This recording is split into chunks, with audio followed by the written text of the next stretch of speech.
ညနေခင်းတစ်ခု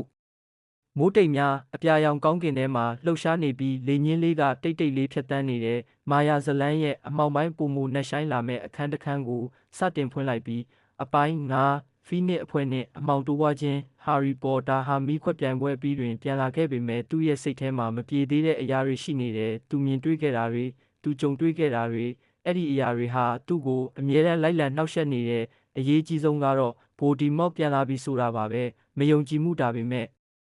မာယာလောကကလူအများစုကဟာရီပြောတာကိုမယုံကြည်ကြဘူးအာနာရှိသူတွေကတောင်ဒါဟာမမှန်ပါဘူးလို့ပြောကြတယ်ဒါကြောင့်ဟာရီဟာတယောက်တည်းလိုခံစားလာတယ်ဖီနစ်အဖွဲ့ဒါပေမဲ့ဟာရီကိုယုံကြည်တဲ့လူတွေရှိနေတယ်သူတို့ဟာ Ordo the Phoenix လို့ခေါ်တဲ့လျှို့ဝှက်အဖွဲ့တစ်ခုကိုဖွဲ့ထားကြတယ်ဒီအဖွဲ့ရဲ့ရည်ရွယ်ချက်ကဗိုလ်ဒီမော့နဲ့သူ့အဖွဲ့ကိုတိုက်ဖြတ်ဖို့ဟာရီလည်းဒီအဖွဲ့နဲ့ဆက်နွယ်လာတယ်ဟော့ဝါတွင်ပြောင်းလဲမှုဟာရီပြန်လဲကြောင်းတက်တဲ့အခါဟော့ဝါမှာပြောင်းလဲမှုကြီးတစ်ခုဖြစ်နေတဲ့အသေးရောက်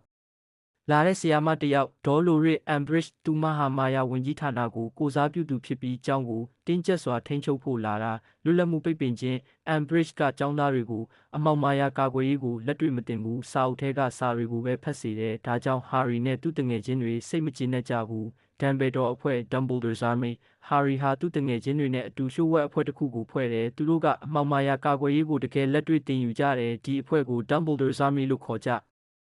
တဲ့မာယာနဲ့တင်ယူမှုဟာရီဟာသူတည်ထားတဲ့မာယာတွေကိုအခြားသူတွေကိုတင်ပေးတယ်သူ့ရဲ့အတွေ့အကြုံတွေကြောင့်သူဟာတင်ကြားသူတယောက်လိုဖြစ်လာတယ်သူတို့အားလုံးပို့ပြီးတန်မာလာတဲ့အိမ်မက်များနဲ့အမောင်ချိတ်ဆက်မှုဒီအချိန်မှာဟာရီဟာထူးဆန်းတဲ့အိမ်မက်တွေမြင်လာတယ်အဲ့ဒီအိမ်မက်တွေထဲမှာဗိုလ်ဒီမော့ရဲ့အမြင်တွေပါဝင်နေတယ်ဒါဟာသူတို့နှစ်ယောက်ကြားမှာချိတ်ဆက်မှုတစ်ခုရှိနေတယ်ဆိုတာပါစီရီရဲ့အနေနဲ့တနေ့မှာဟာရီဟာအိမ်မက်ထဲမှာစီရီယယ်ဘလက်အနေနဲ့ကြုံနေရတာကိုမြင်လိုက်တယ်ဒါကြောင့်သူနဲ့သူတငယ်ချင်းတွေလန်ဒန်ရှိမာယာဝင်ကြီးဌာနကိုတွားကြတယ်အမောင်နဲ့ရင်ဆိုင်ခြင်းဝင်ကြီးဌာနထဲမှာသူတို့ဟာဗိုလ်ဒီမော့ရဲ့အဖွဲ့နဲ့ရင်ဆိုင်ရတယ်အနေရများတဲ့တိုက်ပွဲကြီးဖြစ်ပေါ်တယ်စီရီယက်၏အဆုံးတိုက်ပွဲအတွင်းမှာစီရီယက်ဘလက်ဟာအဆုံးသက်ကိုရင်ဆိုင်လိုက်ရတယ်ဟာရီအတွက်တော့အရန်နာကျင်စရာအချိန်မှာပဲသူ့အတွက်မိသားစုလိုလူတစ်ယောက်ကိုထပ်မံဆုံးရှုံးလိုက်ရတယ်အမှန်တရားပေါ်ထွက်ခြင်းဒီအဖြစ်ပြက်ပြီးနောက်လူတိုင်းသိလိုက်ကြတယ်ဗိုလ်ဒီမော့ပြန်လာပြီဆိုတာအမောင်ဟာတကယ်ပြန်လဲထွက်ပေါ်